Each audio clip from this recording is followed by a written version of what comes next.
Je m'appelle Fédois, j'ai 23 ans, je suis à Strasbourg depuis 2 ans et demi. Alors moi je m'appelle Romane, j'ai 23 ans et je vais bientôt terminer mon service civique au sein d'une association. Je suis en service civique dans une association et ça me permet en fait de découvrir le côté plus professionnel de mes études, ou en tout cas une des branches possibles après des études de relations internationales. Coordonner des projets, management de projets, mettre en place des activités, juste en fait intégrer les codes du travail.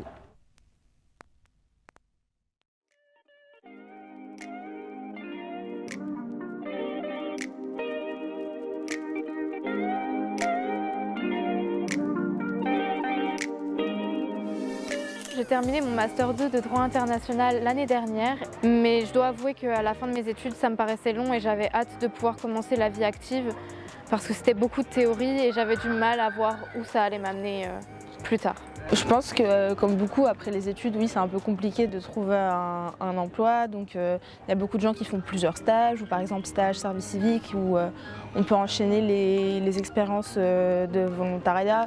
Je pense que beaucoup de jeunes, surtout entre 18 et 25 ans, peuvent témoigner d'un peu d'une sorte de précarité ou d'instabilité après les études, enfin le passage des études au marché du travail. Pour moi, les études, elles sont assez déconnectées de la réalité du monde du travail. C'était vraiment compliqué de passer de la théorie à la pratique.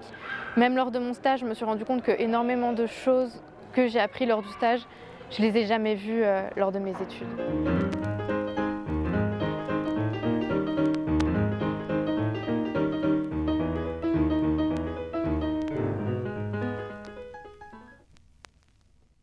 Je suis partie de chez mes parents, j'avais 17 ans. Je suis partie pour mes études ici à Strasbourg. J'ai pu m'intégrer parce que j'habitais en colocation, donc c'était bien parce que j'ai pu rencontrer d'autres personnes. Et aussi, j'ai essayé de prendre sur moi et j'ai osé envoyer des messages à des personnes que j'ai repérées dans les groupes lors des TD à l'université pour pouvoir rencontrer d'autres personnes.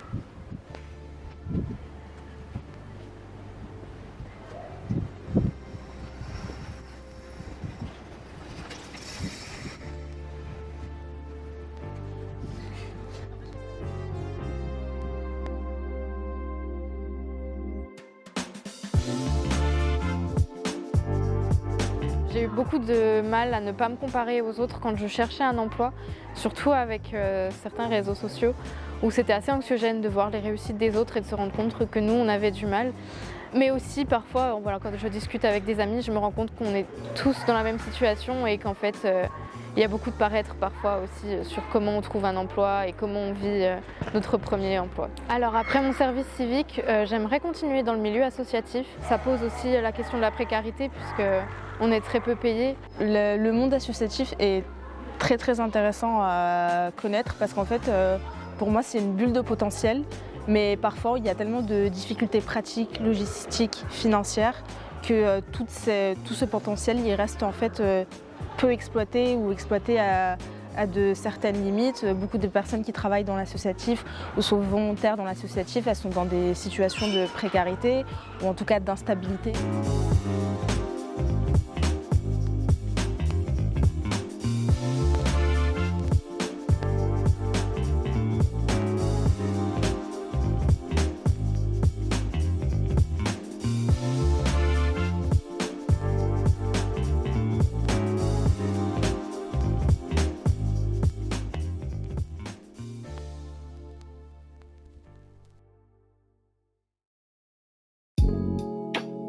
Bonjour, je m'appelle Félicien Gerbasi, je suis chargé de recrutement pour le Centre EPID de Strasbourg. On est un dispositif d'État qui accueille des jeunes de 17 à 25 ans pour les insérer professionnellement.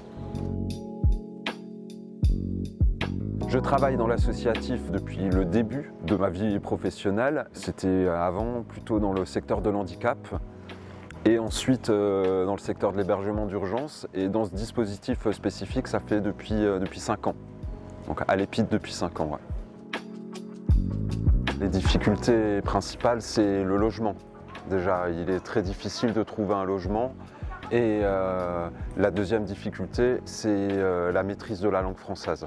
Voilà, en fait, vu que nous, on fait de l'insertion professionnelle, on propose une remise à niveau dans les matières générales. Une fois qu'on maîtrise la langue, il n'y a pas d'emploi sans logement et pas de logement sans emploi. Donc nous, on héberge sur place pendant la durée du passage chez nous et après, donc, recherche d'un logement plus durable.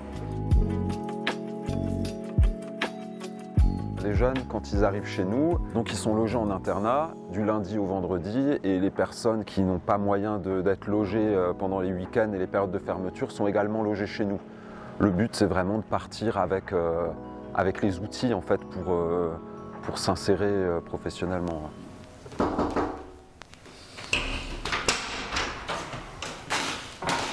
Bonjour, tu vas jouer. Ça va? Vous avez bien dormi? Ça va. Ouais. Et il est là, il est là. Alors déjà, pendant le Covid, malheureusement, notre centre a été fermé.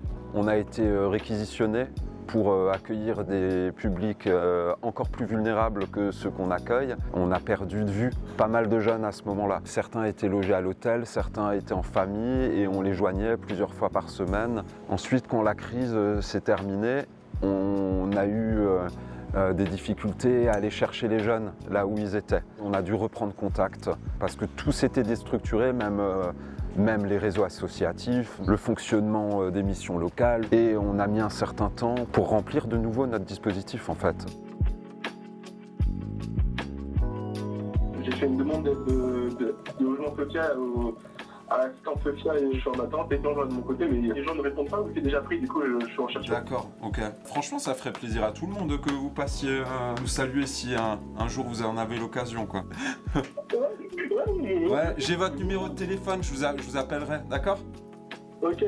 Merci pour ces nouvelles, et puis je vous recontacterai. Oui, ça marche, Ok. À la prochaine. Ouais, ça marche. Au revoir, monsieur Kawani. Au revoir. Au revoir.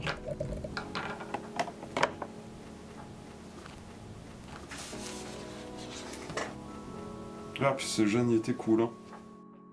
Il y a des moyens qui sont engagés par le Fonds social européen, par les différents ministères qui nous financent pour aider les personnes les plus vulnérables. Le but, c'est de mettre ces personnes à l'emploi, en fait, qu'elles contribuent à l'économie de notre pays. Moi, c'est le sens de mon engagement. Hein.